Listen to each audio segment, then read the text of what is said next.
Rolling motion मध्ये आपला next point आहे linear speed and linear acceleration while pure rolling down and inclined plane. पहिल्यांदा आपण काय घेऊया, इन्क्लाइन्ड प्लेन घेऊया.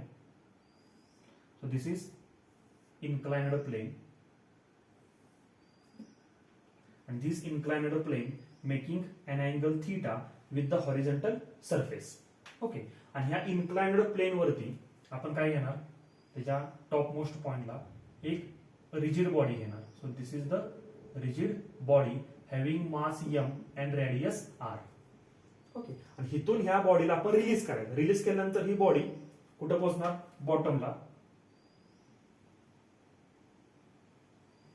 इथं पोहोचली बॉटम. आता टॉप टू बॉटम ह्या बॉडीनं एवढं काय केलं, डिस्टन्स कव्हर केलं असं आपण म्हणूया. तर आपण म्हणूया लिनियर डिस्प्लेसमेंट किंवा डिस्टन्स टॉप पासून बॉटम पर्यंत ह्या बॉडीनं एवढं काय केलं, डिस्टन्स कव्हर केलं. लक्षात आलं, ही काय त्या इन्क्लाइन्ड प्लेनची काय हाईट आहे. लक्षात आलं. आता बॉडी टॉप पासून बॉटमला पोहोचली. ह्या जर्नीमध्ये बॉडीची मोशन कुठली होती, तर प्युअर रोलिंग होती. आपल्याला समजतंय, जर ही बॉडी घेतली मी अशी आणि तो रिलीज केली तर बॉडी अशी जाणार ना. ओके, ही कुठली मोशन आहे, प्युअर रोलिंग. प्युअर रोलिंग म्हणजे combination of translational motion and rotational motion. Okay, तर आपल्याला माहिती आहे रोलिंग मोशन मध्ये ट्रान्सलेशनल आणि रोटेशनलचं काय असतं, कॉम्बिनेशन असतं. तर ह्या बॉडीमध्ये ट्रान्सलेशनल मोशन कोण परफॉर्म करतोय, तर आपल्याला माहिती आहे बॉडीचा जो सेंटर ऑफ मास असतो.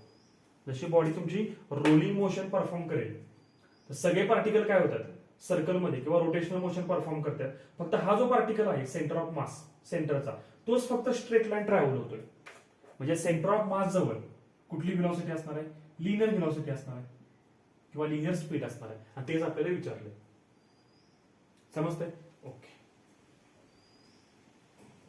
आता टॉपला ह्या सेंटर ऑफ मास किंवा ह्या बॉडीची व्हेलॉसिटी किती आहे, 0, कारण तो रेस्ट मध्ये आहे. आणि जर तुम्ही याला रिलीज केलं, जसं जसं तो खाली येईल तसं या सेंटर ऑफ मासची व्हेलॉसिटी किंवा स्पीड काय होणार, वाढत जाणार. आणि बॉटमला सेंटर ऑफ मासचं किंवा ह्या बॉडीचं लिनियर व्हेलॉसिटी काय असणार आहे, मॅक्झिमम असणार आहे. आणि बॉटमची आपण व्हेलॉसिटी किती मानूया, v मानूया. आणि इथे किती होती, 0 होती. म्हणजे 0 to v काय झाली, सेंटर ऑफ मासची व्हेलॉसिटी काय झाली, इन्क्रीज झाली. आणि आपल्याला माहिती आहे व्हेलॉसिटी इन्क्रीज झाली म्हणजे व्हेलॉसिटी चेंज झाली. आणि change in velocity is called as acceleration. म्हणजे ह्या बॉडी जवळ काय ऍक्सिलरेशन पण आहे, लिनियर ऍक्सिलरेशन. ते सुद्धा आपल्याला फाइंड आउट करायचं आहे. आपलं टार्गेट तुम्हाला समजलं असेल, linear speed and linear acceleration while pure rolling. Pure rolling म्हणजे काय, विदाउट स्लिपिंग. ही बॉडी स्लिप होत नाही. ही कंडिशन आपण प्रिव्हियस लेक्चरला बघितली होती. स्लिप होत नाही याचा अर्थ जो बॉडीचा जो पॉइंट सरफेस बरोबर काय कॉन्टॅक्ट मध्ये आहे त्याची व्हेलॉसिटी किती असणार आहे, 0 असणार आहे. लक्षात येते, तो रेस्ट मध्ये असणार आहे. आणि इथं फ्रिक्शन आहे त्यामुळे स्लिपिंग होणार नाही. जर फ्रिक्शन नसतं तर बॉडी स्लिप झाली असती तर तुम्ही प्युअर रोलिंग म्हणू शकत नाही. It is a impure rolling. लक्षात आलं. आता पहिल्यांदा आपण काय करूया, लिनियर स्पीड फाइंड आउट करूया. कुणाचं, ह्या बॉडीचा जो सेंटर ऑफ मास आहे, कारण तोच ट्रान्सलेटरी मोशन करतोय. फक्त सेंटर ऑफ मास इथं रोलिंग मोशन मध्ये फक्त centre of mass translatory motion करतोय. आता ह्यासाठी आपण काय यूज करणार आहे, तर law of conservation of energy. आपल्याला माहिती आहे total energy always remains constant. मग ह्या रोलिंग बॉडीची टॉपला असणारी total energy is equal to rolling बॉडीची बॉटमला असणारी टोटल एनर्जी. दोन्ही एनर्जी काय असणार, सेम असणार आहे. ओके, आणि टोटल एनर्जी म्हणजे काय, कायनेटिक प्लस पोटेन्शियल. आता हा रेस्ट मध्ये आहे, मग कायनेटिक एनर्जी किती असणार आहे इथं ह्याच्याजवळ, तर 0 असणार आहे. प्लस पोटेन्शियल एनर्जी किती असणार आहे, mgh. मग आपण असं म्हणू शकतो थोडक्यात आपण, as the object rolls down, its potential energy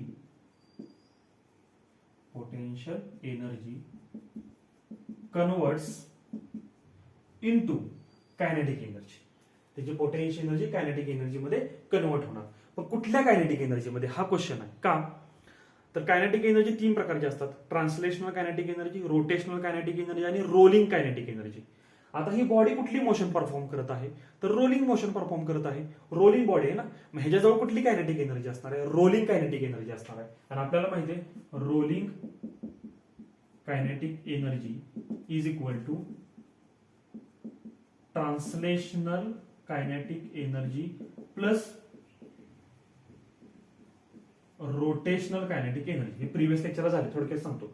rolling kinetic energy is equal to काय ना, ट्रान्सलेशनल कायनेटिक एनर्जी ½ mv² आणि rotational kinetic energy half I omega square, नंतर half M V square plus half I किती असतो M K square ना, K म्हणजे radius of gyration, आणि omega किती असतो तर V is equal to R omega, तर ओमेगा असणार व्ही अपॉन आर म्हणजेच V square upon R square, आणि ह्यातून आपण काय केलं होतं half M V square common काढलं, राहिलं काय इथं 1 plus half M V square common K square upon R square.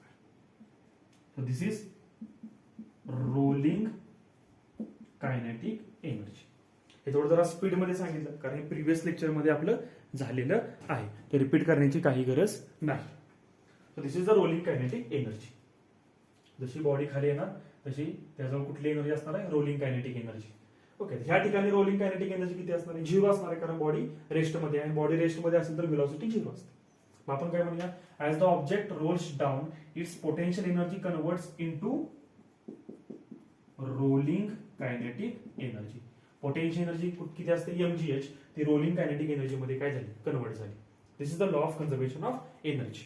मग इक्वेशन काय potential energy mgh is convert into is equal to कशामध्ये असणार rolling kinetic energy. Rolling kinetic energy किती आहे okay half M V square bracket मध्ये 1 plus K square upon R square. So M and M gets cancel. आपल्याला काय पाहिजे आपल्याला V पाहिजे, म्हणजे तुम्हाला व्ही ची व्हॅल्यू मिळू शकते 2 ला इकडे घ्या म्हणजे काय होणार 2gh अपॉन ही जी टर्म आहे ब्रॅकेट मध्ये 1 plus K square upon R square, ही व्ही स्क्वेअर कशा मल्टिप्लाय इकडे आल्यानंतर काय होणार डिवाइड, मग आपण काय येणार 1 plus K square upon R square is equal to कोण राहिला फक्त व्ही स्क्वेअर आणि दोन्ही बाजूचं स्क्वेअर रूट. आता ही टर्म पहिल्यांदा आपण एलएचएस लिहूया, व्ही स्क्वेअरचं स्क्वेअर रूट व्ही आणि ह्या पूर्ण टर्मला आपण कशामध्ये टाकूया स्क्वेअर रूट मध्ये, मग काय येणार under root 2gh upon 1 plus K square upon R square. So this is linear speed of a rolling body at the bottom of a inclined plane. बॉटमला त्या बॉडी जवळ किंवा त्या बॉडीच्या सेंटर ऑफ मास जवळ एवढं स्पीड असणार आहे linear speed under root 2gh upon 1 plus K square upon R square. आता पर्टिक्युलर आपण आता एक्झाम्पल घेऊया. जर मी तुम्हाला सांगितलं ही जी रोलिंग बॉडी आहे जी खाली येणार आहे ती आपण रिंग घेतली, काय घेतली रिंग घेतली, तर बॉटमला रिंगच्या सेंटर ऑफ मासची व्हेलॉसिटी किंवा लिनियर स्पीड किती असणार आहे, तर आपल्याला फक्त काय माहित पाहिजे तर के माहित पाहिजे. तर तुम्ही जर व्यवस्थित बघितलं हे जे लिनियर स्पीड मिळालं तुम्हाला सेंटर ऑफ मासचं किंवा रोलिंग बॉडीच्या सेंटर ऑफ मासचं ते मासवर बॉडीच्या मासवर डिपेंड नाही. बॉडीचं मास आपण कॅपिटल एम घेतलं होतं पण फॉर्म्युल्यामध्ये कुठंच कॅपिटल एम नाही, मग ते डिपेंड कशावर आहे तर के वर डिपेंड आहे रेडियस ऑफ गायरेशन. आता रिंगचं मला सांगा फॉर रिंगचा मोमेंट ऑफ इनर्शिया किती असतो M R square, radius of gyration M K square. हे झालेलं आपल्याला रिपीट करणार नाही मी. M and M gets cancel आणि take square root on both side R is equal to K. So ring साठी के ची व्हॅल्यू किती आहे आर, मी इथं पुट करा. मी तुम्हाला रिंगची काय मिळेल व्हेलॉसिटी मिळेल बॉटमला काय ना under root 2gh upon 1 plus K किती आला रिंगचा आर आला R square upon R square. Okay 1 plus 1 2 आणि ह्या 2 ला हा काय 2 काय झाला कॅन्सल म्हणजे अंडर रूट किती येणार gh. So this is the velocity of a ring which is rolls down on a inclined plane. आणि ही velocity तुम्हाला रिंगची कुठे मिळणार बॉटमला अंडर रूट gh म्हणजे g किती असतो 9.8 आणि ही हाईट काय असेल ते मीटर मध्ये पुट करा, मल्टिप्लिकेशन करून स्क्वेअर रूट काढा, तुम्हाला v मिळेल मीटर पर सेकंड मध्ये. असं कुठलीही बॉडी तुम्ही घेऊ शकता, डिस्क घेऊ शकता, सॉलिड स्पियर घेऊ शकता, हॉलो स्पियर घेऊ शकता. फक्त कंडिशन काय त्या बॉडीचा के माहित असेल तर तुम्ही त्या बॉडीची लिनियर स्पीड किंवा लिनियर व्हेलॉसिटी बॉटमला फाइंड आउट करू शकता ऑन ए इन्क्लाइन्ड प्लेन. लक्षात आलं ठीक आहे. आता लिनियर ऍक्सिलरेशन एक नंबर देऊ आपण लिनियर स्पीडला. आता लिनियर ऍक्सिलरेशन काढूया. आता लिनियर ऍक्सिलरेशन काय असणार आहे कारण व्ही चेंज होतोय, व्ही इन्क्रीज होतोय, change in velocity is called as acceleration. त्यासाठी आपण यूज करूया kinematical equation. We know that V square is equal to U square plus 2as. हा ए जो आहे तो आपल्याला पाहिजे. आता यू म्हणजे काय इनिशियल व्हेलॉसिटी, व्ही म्हणजे फायनल व्हेलॉसिटी, बॉटमची, आणि यू म्हणजे इनिशियल व्हेलॉसिटी टॉपची, जी किती आहे 0 आहे ना, यू ऑटोमॅटिकली काय झालं 0. So we get V square is equal to 2as. Okay, आता आपल्याला ए जर पाहिजे असेल तर आपल्याला एस आणि व्ही ची व्हॅल्यू माहित पाहिजे. आता व्ही तर ऑलरेडी आपण काढलेला आहे, तो इथं पुट करू शकतो, राहिला पण एस. आता ह्या ट्रायंगल वरून आपण एस ची व्हॅल्यू काढू शकतो. कशी काढणार मला सांगा. हा अँगल काय थिटा, ही हाईट किती आहे एच, आणि हे डिस्प्लेसमेंट किती आहे एस. आपण जर काय यूज केला साइन थिटा जर यूज केला तर साइन थिटा काय असतो अपोजिट साइड म्हणजे किती एच अपॉन हायपोटेन्युस. हा 90 असेल तर हा काय झाला हायपोटेन्युस, मग तो किती असणार आहे एस. एस ला इकडे घ्या, S is equal to H upon sine theta. अशा तऱ्हेने आपल्याला एस ची व्हॅल्यू सुद्धा मिळाली.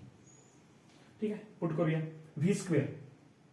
बघा व्ही स्क्वेअर ही व्हॅल्यू, किंवा ह्या ठिकाणी दोन्ही बाजूचं काय करा स्क्वेअर करा, स्क्वेअरला स्क्वेअर रूट कॅन्सल. मग व्ही स्क्वेअरची व्हॅल्यू किती आली 2gh upon 1 plus K square upon R square is equal to 2a into S. S किती आहे H upon sine theta, H upon sine theta. Okay, आता काय करूया H and H gets cancel. आपल्याला A पाहिजे ना, मग साइन थिटा इकडे आला, मग साइन थिटा वरती येणार, म्हणजे वरती इथं काय आलं 2gh, सॉरी एच तर कॅन्सल झाला ना ऑलरेडी, साइन थिटाला वरती घ्या, मग 2g साइन थिटा अपॉन खाली काय राहिला 1 plus K square upon R square is equal to 2a. Actually 2 ला 2 सुद्धा काय होतो कॅन्सल होतो, तर लिहिण्याची गरज नाही. मग तुम्हाला ए ची व्हॅल्यू मिळाली. ए ची व्हॅल्यू किती आहे हे व्यवस्थित लिहूया, g sine theta upon 1 plus K square upon R square. This is linear acceleration produced in rolling body. g sin theta upon 1 plus k square upon r square. अशा तऱ्हेने तुम्हाला लिनियर स्पीड सुद्धा मिळालं आणि लिनियर एक्सेलरेशन सुद्धा मिळतं. Okay, हे दोन्ही फॉर्म्युला आपण जरा एकत्र लिहूया. हे तुम्हाला समजले, हे डेरिव्हेशन लिहून घ्या व्यवस्थित. ओके, लिनियर स्पीड किती आहे v is equal to under root 2gh upon 1 plus K square upon R square and linear acceleration g sin theta upon 1 plus k square upon r square. ठीक आहे, आपण इथं condition काय घेतली होती rolling बॉडीची, without slipping. Without slipping okay, म्हणजे pure rolling घेतलं होतं. आता जर मी असं म्हणलं for pure sliding without friction, for pure sliding without friction, बरोबर ह्याच्या अपोजिट. ओके, इथं फ्रिक्शन होतं का नव्हतं तर होतं, कारण प्युअर रोलिंग साठी फ्रिक्शनची गरज आहे हे प्रिव्हियस लेक्चर मध्ये प्रूव्ह केले. हे काय प्युअर रोलिंग विदाउट स्लिपिंग, हे काय for pure sliding without friction. इथे फ्रिक्शन आपण घेणार नाही. ओके, ही बॉडी अशी आपण ह्या बॉडीला खाली स्लाइड करणार. स्लाइड करणार म्हणजे बॉडी अशी आता थोडी स्लिप होत खाली येणार, रोल होणार नाही. प्युअर स्लाइडिंग म्हणजे ह्या बॉडीची कंडिशन अशी होणार, ही बॉडी अशी आहे ना अशी येणार, अशी रोल होत खाली येणार नाही. अशा वेळी मला सांगा ह्या बॉडीचं एक्सेलरेशन आपण फाइंड आउट करू शकतो. कसं करणार, ह्या बॉडीवर ऍक्ट होणारा फोर्स सांगा. ह्या बॉडी थोडंसं आपण मध्ये घेऊ. ओके, हा फोर्स कुठला आहे, हा ती अँगल थिटा, सेंटर ऑफ मास पासून हा mg, mg चे दोन कॉम्पोनंट, हा अँगल थिटा, हा थिटा असेल तर हा थिटा, मग हा कॉम्पोनंट कुठला असणार आहे mg कॉस थिटा, हा कॉम्पोनंट कुठला असणार आहे mg साइन थिटा, ह्या माहिती आहे. आणि ही काय असणार आहे normal reaction, n is equal to mg cos theta. ह्या दोन्ही फोर्सेसने एकमेकांना बॅलन्स केलं, राहिला कुठला फोर्स mg साइन थिटा, आणि ह्या mg साइन थिटामुळे ही बॉडी खाली काय होते स्लाइड होते, अशी खाली घसरते. ओके, कुठल्या फोर्समुळे तर mg साइन थिटा ह्या फोर्समुळे. आणि आपल्याला माहिती आहे F is equal to ma, म्हणजे F upon m is equal to a. म्हणजे फोर्सला जर मासनं काय केलं आपण डिवाइड केलं तर आपल्याला काय मिळतं एक्सेलरेशन. मग बॉडीचं मास किती आहे m, मग ह्या फोर्सला जर मी मासनं डिवाइड केलं तर mg sign theta upon m मला काय मिळणार g साइन थिटा. आणि हे काय असणार आहे एक्सेलरेशन, कारण फोर्सला मासनं डिवाइड केलं की एक्सेलरेशन मिळतं. मग ह्या बॉडी जवळ किती एक्सेलरेशन आहे g साइन थिटा. जी बॉडी काय करते प्युअर स्लाइडिंग. ओके, तसं या बॉटमला पोहोचल्यानंतर ह्या स्लाइडिंग बॉडीची आपण व्हेलॉसिटी पण काढू शकतो. कशी काढणार, v square is equal to u square plus 2as. u किती आहे 0, V square is equal to 2 into A किती काढलाय आपण G sine theta into S बरोबर. V square is equal to sine theta into S ही term बघा बघा sign theta into S किंवा इथं पण आपण तयार करू शकतो. काय असणार आहे एच असणार आहे ना. ह्याला मी काय म्हणणार 2 GH म्हणजे व्ही किती आला √2G. म्हणजे जी बॉडी प्युअर स्लाइड करते त्याची लिनियर व्हेलॉसिटी आणि त्याचं ऍक्सिलरेशन आपण फाइंड आउट केलं आणि जी बॉडी प्युअर रोल करते त्याचं पण आपण लिनियर व्हेलॉसिटी आणि लिनियर ऍक्सिलरेशन फाइंड आउट केलं. आता कम्पॅरिझन करा. प्युअर स्लाइडिंग मध्ये ऍक्सिलरेशन किती आहे जी साइन थिटा आणि प्युअर रोलिंग मध्ये ऍक्सिलरेशन किती आहे G sine theta upon 1 + k² r square. ही टर्म काय जास्त आहे. प्युअर स्लाइडिंग मध्ये बॉटमची व्हेलॉसिटी किती आहे √2GH आणि प्युअर रोलिंग मध्ये व्हेलॉसिटी किती आहे √2GH upon 1 + k² r square. म्हणजे तुम्हाला एक डिफरन्स कळाला की दोन्ही केसमध्ये किंवा प्युअर रोलिंग मध्ये 1 + k² r square 1 + k² r square ही टर्म मॅटर करते किंवा ही टर्म एक्स्ट्रा आहे असं म्हणूया. So this is difference between pure sliding and pure rolling. लक्षात आलं. तर ही टर्म काय इफेक्टिव्ह आहे या केसमध्ये किंवा महत्वाची आहे असं आपण म्हणू शकतो. कळलं. ओके. आता काही एक्झाम्पल बघू की ज्या एक्झाम्पल वरून तुम्हाला समजेल की ऍक्सलरेशन कसं फाइंड आउट करायचं. आपण काही एक्झाम्पल घेऊ काही बॉडीज आपण सिलेक्ट करू आणि त्यांचं आपण ऍक्सलरेशन फाइंड आउट करू.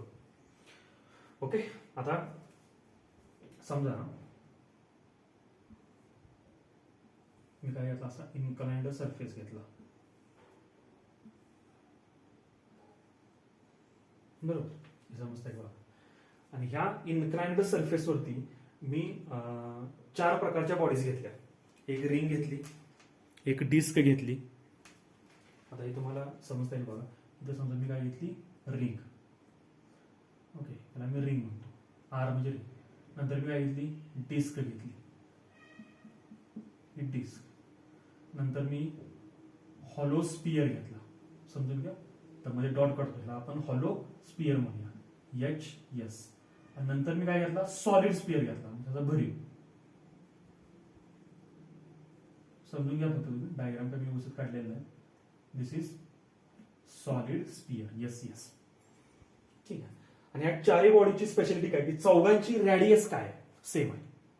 ह्या चौघांना मी इथून काय केलं रिलीज केलं आणि त्या रोल होत कुठे येणार खाली येणार इथं बॉटमला. मग क्वेश्चन काय की ह्या चारही बॉडींपैकी कुठली बॉडी पहिल्यांदा बॉटमला टच करेल किंवा पहिल्यांदा पोहोचेल. किंवा आपण चौघांच्या मध्ये जर रेस लावली तर ह्यातली रेस कोण जिंकणार म्हणजे बॉटमला कोण पोहोचणार.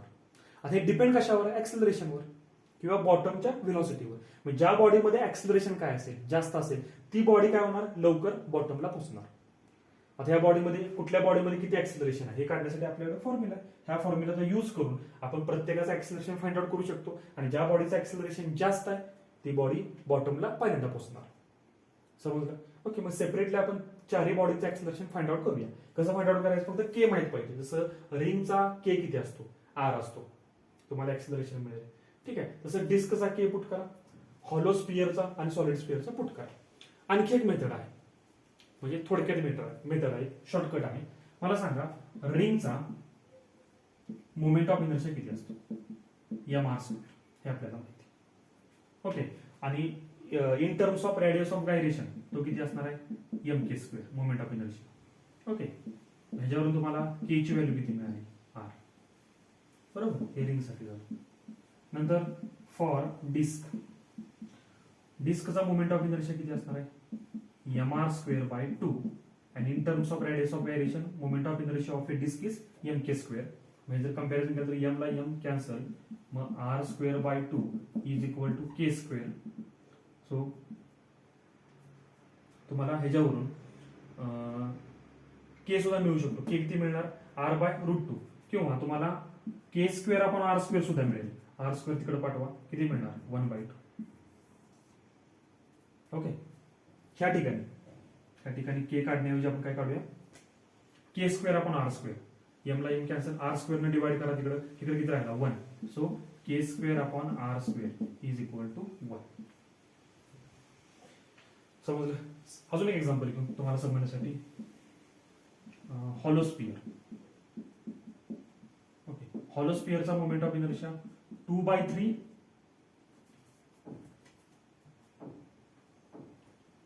2/3 mr स्क्वेअर, बरोबर, 2/3 mr स्क्वेअर. आता ह्याच्यावरून मला सांगा, आणि रेडियस ऑफ गायरेशनच्या comparative moment of inertia mk square, m ला m कॅन्सल, मग ह्या ठिकाणी r स्क्वेअर तिकडे डिवाइड करा, k square upon r square किती असणार आहे 2/3. म्हणजे तिन्ही बॉडीसाठी आपण कोणाची व्हॅल्यू काढली, के square upon R square, K square upon R square आणि के स्क्वेअर अपॉन आर स्क्वेअर. आता हॉलो स्पिअरचे मला सांगा के स्क्वेअर अपॉन आर स्क्वेअर किती आला, 2/3 आला. मग तुम्हाला जर के स्क्वेअर अपॉन आर स्क्वेअर जर माहित असेल प्रत्येक बॉडीचा, तर तुम्ही इझिली ऍक्सिलरेशन आणि इझिली काय करू शकता, लिनियर व्हेलॉसिटी काढू शकता बॉटमला. ओके, आता तुम्ही म्हणा मग प्रत्येकाचा के स्क्वेअर अपॉन आर स्क्वेअर कसा लक्षात ठेवायचा, त्यासाठी एक मेथड आहे. प्रत्येक बॉडीचा मोमेंट ऑफ इनर्शिया तुम्हाला माहिती आहे. आता हॉलो स्पिअरचा मोमेंट ऑफ इनर्शिया किती आहे, 2/3 mr स्क्वेअर ना. मग mr स्क्वेअरला कशाने मल्टिप्लाय केलंय, 2/3 न. मग 2/3 काय असणार आहे, त्या हॉलो स्पिअरचा K square upon R square. लक्षात येते. ओके, म्हणजे mr स्क्वेअरची जी न्यूमरिकल फॅक्टर आहे, न्यूमरिकल फॅक्टर म्हणजे mr स्क्वेअरला कशाने मल्टिप्लाय केले 2/3 न, तो न्यूमरिकल फॅक्टरच काय असतो, के स्क्वेअर अपॉन आर स्क्वेअर. बघा इथं बघा, डिस्कचा मोमेंट ऑफ इनर्शिया किती आहे, mr square by 2, mr square by 2. मग mr स्क्वेअरचा न्यूमरिकल फॅक्टर किती आहे इथं, 1/2. 1/2 काय असणार आहे, K square upon R square. K square upon R square. आणखी एक्झाम्पल, सॉलिड स्पिअरचा मोमेंट ऑफ इनर्शिया किती असतो, 2/5 mr स्क्वेअर. मला सांगा मग mr स्क्वेअरचा इथे न्यूमरिकल फॅक्टर कोण आहे, 2/5. मग 2/5 काय असणार आहे solid स्पिअरचा, K square upon R square. लक्षात येते का. म्हणजे एखाद्या बॉडीचा मोमेंट ऑफ इनर्शिया त्याचा फॉर्म्युला तुम्हाला माहित असेल, आणि त्या मोमेंट ऑफ इनर्शियामध्ये mr स्क्वेअरचा जो न्यूमरिकल फॅक्टर असतो, mr स्क्वेअरला ज्या टर्मनं मल्टिप्लाय केलेलं असतं त्या न्यूमरिकल फॅक्टरलाच तुम्ही काय म्हणू शकता, K square upon R square. Simple. ठीक आहे, आता जरा सोपं झालं.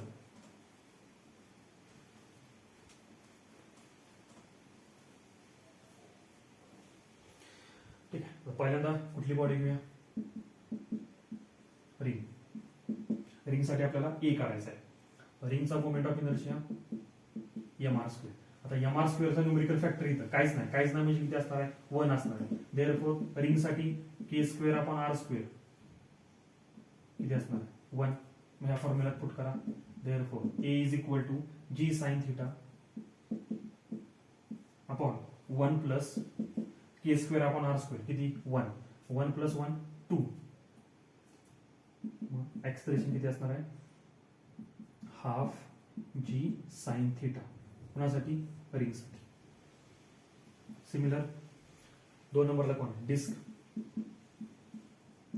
डिस्कचा moment of inertia mr square by 2. डिस्कचा मोमेंट ऑफ इनर्शिया किती आहे, mr स्क्वेअर बाय 2. आता mr स्क्वेअर बाय 2 असेल तर mr स्क्वेअरला कुठल्या फॅक्टरने मल्टिप्लाय केले, 1/2. म्हणून डिस्कसाठी के स्क्वेअर अपॉन आर स्क्वेअर किती असणार आहे, 1/2. ठीक आहे, मग ह्याच्यावरून आपल्याला डिस्कस काय मिळेल, ऍक्सिलरेशन काय असणार आहे, G sine theta upon 1 plus K square upon R square किती आहे, हाफ. 1 plus half. हे सॉल्व करा. 2 प्लस 1 किती, 3. 3/2 म्हणजेच 2/3 G sine theta. This is the acceleration of disc. 3 number कोण आहे, हॉलो स्पियर. हॉलो स्पियरचा moment of inertia 2/3 mr square. मग K square upon R square किती असणार आहे, 2/3 न्यूमरिकल फॅक्टर. ओके, मग ह्याच्यावरून आपण काय काढू शकतो, हॉलो स्पियरचं ऍक्सिलरेशन किती असणार आहे, G sine theta upon 1 plus K square upon R square 2/3. म्हणजे किती, 3 प्लस 2 5/3 म्हणजे 3/5 G sine theta. And last solid स्पियरचा moment of inertia 2/5 mr square. म्हणजे सॉलिड स्पियरसाठी K square upon R square 2/5. मग ऍक्सिलरेशन किती असणार, G sine theta upon 1 plus 2/5. हे सॉल्व करा, किती येणार ऍक्सिलरेशन, 5 प्लस 2 7. 7/5 म्हणजे 5/7 जी साइन थिटा. लक्षात आलं. मग अशा तऱ्हेने तुम्हाला सगळ्यांचं काय मिळालं, ऍक्सिलरेशन मिळालं. ओके, आता कुणाचं ऍक्सिलरेशन जास्त आहे बघा. आता इथं तुम्हाला काय सांगितलंय, हे जरा आणखी सॉल्व्ह करावं लागेल. तुम्ही कम्पॅरिझन करू शकत नाही. हाफ जी sine theta, 2/3 G sine theta, 3/5 G sine theta आणि 5/7 जी साइन थिटा. मग कसं कम्पॅरिझन करणार? आता 1/2 म्हणजे किती असतो? 0.5. एक्झॅक्टली किती आलं? 0.5 जी साइन थिटा. ओके, आता 2/3 जी साइन थिटा. आता 2/3 करा, 3 काय करा, 2 ला डिवाइड करा, तर तुम्हाला एक्झॅक्टली आन्सर मिळेल 0.6 जी साइन थिटा. ओके, ह्या ठिकाणी किती आहे? 3/5 जी साइन थिटा. हे सॉल्व्ह केलं म्हणजे 5 न जर 3 ला आपण काय केलं, डिवाइड केलं, तर तुम्हाला एक्झॅक्टली किती मिळणार? 0.6 जी साइन थिटा. ओके, इथे 0.6 मिळत नाही, इथे किती मिळतोय? 0.66 मिळतोय. सॉरी, 0.66 जी साइन थिटा. शेवटी इथं सॉलिड स्पियर साठी 5/7 किती असतो? 0.71. 5/7 सॉल्व्ह केलं गेलं ना, 0.71 G sine theta as it is. तुम्ही आता जर कम्पॅरिझन केलं तर तुम्हाला समजेल सॉलिड स्पियरचं ऍक्सिलरेशन आहे 0.7, हॉलो स्पियरचं आहे 0.6, बरोबर. डिस्कचं आहे 0.66 आणि रिंगचं आहे 0.5. तुम्हाला सांगा कुणाचं ऍक्सिलरेशन जास्त आहे? तर तुम्हाला इझिली दिसतंय की acceleration of solid sphere is greater than 2 number कोण असणार आहे? 0.66 म्हणजे disc. Acceleration of disc is greater than 3 नंबरला कोण असणार आहे? राहिलं कोण आता? रिंग आणि हॉलो स्पियर. हॉलो स्पियरचं 0.6, रिंगचं 0.5 म्हणजे 3 नंबरला रिंग. ऍक्सिलरेशन 3 नंबरला हॉलो स्पियर आणि lastly ring. This is our result. Calculation तुम्ही तुमच्या पद्धतीने करा, मी केलेल्या स्टेप्स फॉलो करावा असं काही कंपल्शन नाही, पण रिझल्ट महत्वाचा आहे. ह्याचा अर्थ सॉलिड स्पियर जो आहे त्याचं ऍक्सिलरेशन जास्त आहे, डिस्कचं 2 नंबरला, हॉलो स्पियरचं 3 नंबरला, रिंगचं ऍक्सिलरेशन सगळ्यात कमी आहे. पहिल्यांदा खाली कोण पोहोचणार? तर सॉलिड स्पियर पहिल्यांदा खाली पोहोचणार, बरोबर. त्याच्यानंतर 2 नंबरला कोण असणार आहे? डिस्क. 3 नंबरला कोण असणार आहे? Hollow sphere. सगळ्यात पाठीमागे कोण राहणार? तर रिंग. Like that. लक्षात आलं? हे महत्वाचं आहे.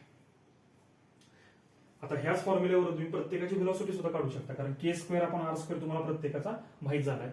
बॉटमची व्हेलॉसिटी तुम्हाला मिळेल ह्या ठिकाणची, आणि एक कॅल्क्युलेशन केल्यानंतर तुम्हाला समजेल की सॉलिड स्पियरची व्हेलॉसिटी सगळ्यात जास्त आहे. तुम्ही करू शकता, फक्त k² आपण r² ची व्हॅल्यू पुट करा आणि सॉल्व्ह करा.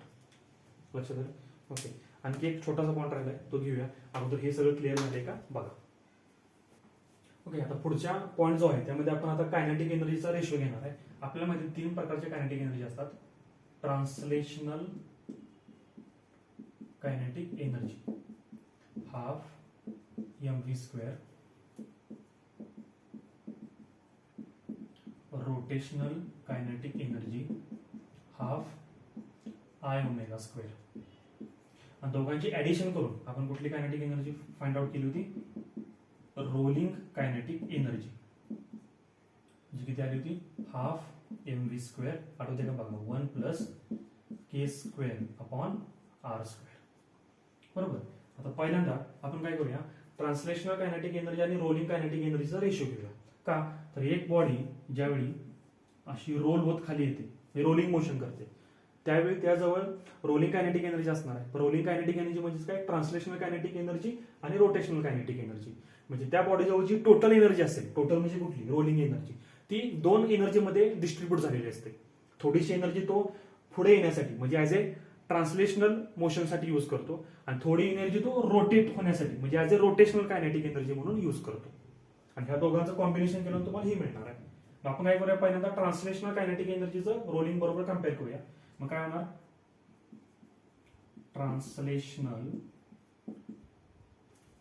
Translational kinetic energy upon rolling kinetic energy. Okay, translational किती आहे? Half mv square upon rolling किती आहे? Half mv square ब्रॅकेटमध्ये 1 plus K square upon R square. ही पूर्ण टर्म ह्या पूर्ण टर्मला काय झाली? कॅन्सल झाली. मग आपण काय म्हणू शकतो?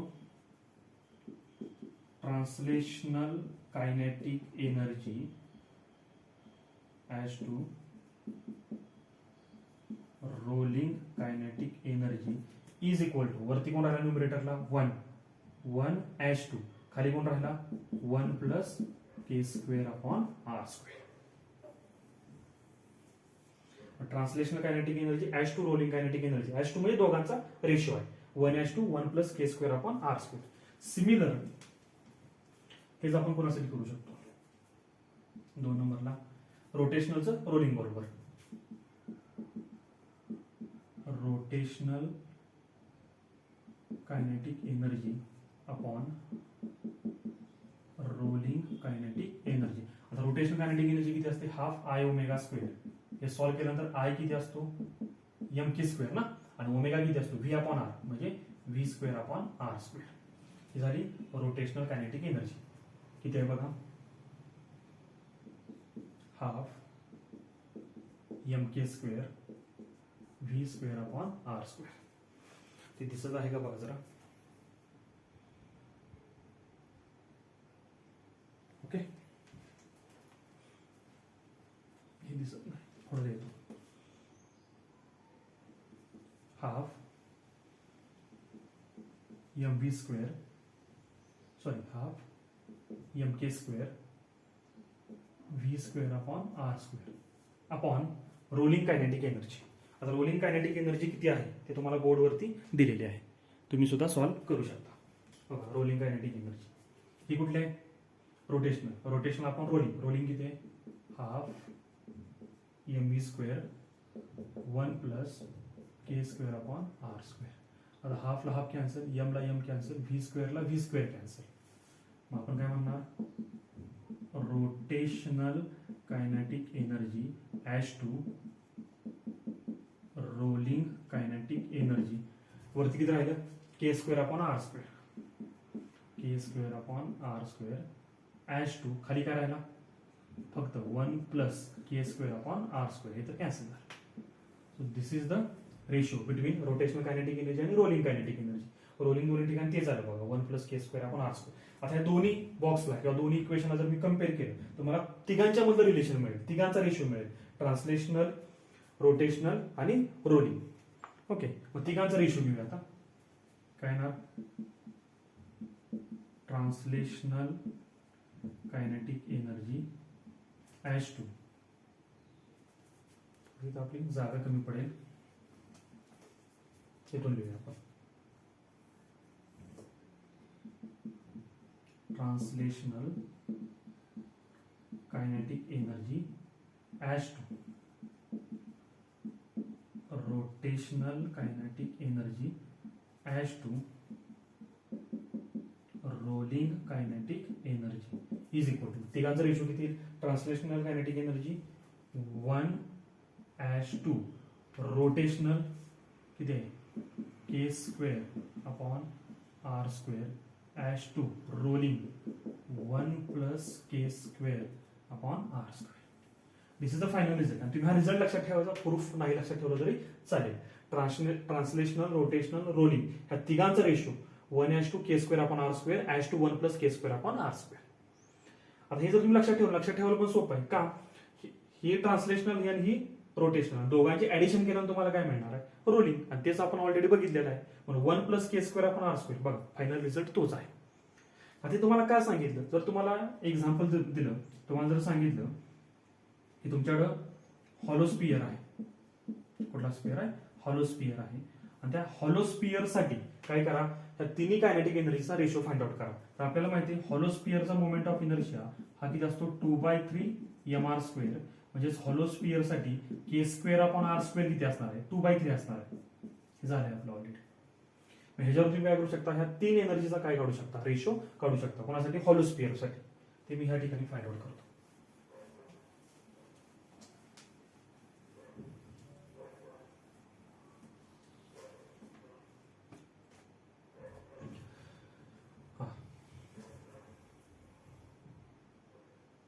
काय येणार? Translational kinetic energy H two, किंवा इथंच देतो, हे डबल आता लिहिण्याची गरज नाही. हॉलो स्पिअर साठी मला सांगा, इथं खाली इथे is equal to 1h2 K square upon R square. Hollow स्पिअरचा K square upon R square किती? 2/3 h2 1 plus K square upon R square म्हणजे किती? 2/3. ओके, इथं काय असणार आहे? हे जे आपण लिहिलं इथं ते सगळं इथं असणार आहे. ओके, थोडक्यात काय येणार? Translational kinetic energy H two rotational kinetic energy H two rolling kinetic energy. तिघांचा रेशो किती आला हॉलो स्पिअर साठी? 1h2 2/3 h2 1 plus 2/3. आता डायरेक्ट कसं काय देतं? मग तुम्ही कुठल्याही बॉडीसाठी तुम्ही हे फाइंड आउट करू शकता. एवढं इझी आहे. काय इझी झालं? कारण तुम्हाला हा फॉर्म्युला माहित होता आणि प्रत्येक बॉडीसाठी तुम्हाला के स्क्वेअर आपण आर स्क्वेअर माहित असतो का? तर त्या बॉडीचा मोमेंट ऑफ इनर्शिया माहित असेल तर एम आर स्क्वेअरला जी टर्म मल्टिप्लाय होते 2/3 त्याला आपण काय म्हणतो? K square upon R square. Okay, हे जर सॉल्व्ह केलं तर किती येईल? 1h2 2/3 h2 हे किती होणार? 3 प्लस 2 म्हणजे 5/3. ओके, ह्याला मी 3 मल्टिप्लाय केलं पूर्ण इक्वेशनला, तर 1 into 3 3 h2 3 ला 3 कॅन्सल 2 h2 3 ला 3 कॅन्सल म्हणजे किती झालं? 5. This is ratio of translational kinetic energy, rotational kinetic energy and rolling kinetic energy for the hollow sphere. ह्याच्यावर तुम्ही आणखी गोष्ट सांगू शकता. बघा, ट्रान्सलेशनल कायनेटिक एनर्जी 3 आहे, रोटेशनल 2 आहे, म्हणजे ऑब्व्हियसली रोलिंग किती असणार आहे? 3 + 2 म्हणजे किती? 5 असणार आहे. पर्सेंटेज मध्ये पण तुम्ही काढू शकता की हा जो हॉलो स्पिअर आहे, जो रोलिंग मोशन करतोय, त्याजवळ जेवढी टोटल एनर्जी आहे त्या टोटल पैकी तो as a translational kinetic energy म्हणजे किती वापरतोय आणि रोटेशनल कायनेटिक एनर्जीसाठी किती वापरतोय हे पण तुम्ही पर्सेंटेज मध्ये काढू शकता. कसं काढायचं? टोटल किती आहे? 5. 5 पैकी 3 काय? ट्रान्सलेशनल. मग तुम्ही काय सांगू शकता? 3/5 इंटू 100. 3/5 इंटू 100 म्हणजे 3 काय? ट्रान्सलेशनल आणि 5 काय? टोटल. म्हणजे सॉल्व्ह केलं किती येणार? इथं किती येणार? 20 टू 60 60%. 60% काय झाली? ट्रान्सलेशनल कायनेटिक एनर्जी टोटल पैकी. टोटल आपण जर मानली 100%, त्यापैकी 60% काय झाली? कायनेटिक. अजून काय सांगू शकतो आपण? टोटल पैकी 2 कशासाठी? रोटेशनल. म्हणजे काय होणार? 2/5 इंटू 100 म्हणजे किती येणार? 40%. 40% काय झाली? Rotational kinetic energy. बघा, 60 प्लस 40 100%. 100% कुठले? रोलिंग म्हणजे टोटल. मग टोटल जी एनर्जी, टोटल रोलिंग एनर्जी त्या ज्या हॉलो स्पिअर जवळ आहे त्यापैकी तो 60% as a translational kinetic energy म्हणून वापरणार, राहिलेली 40% as a rotational kinetic energy म्हणून वापरणार. लक्षात आलं? Okay, this is all about rolling motion. ठीक आहे.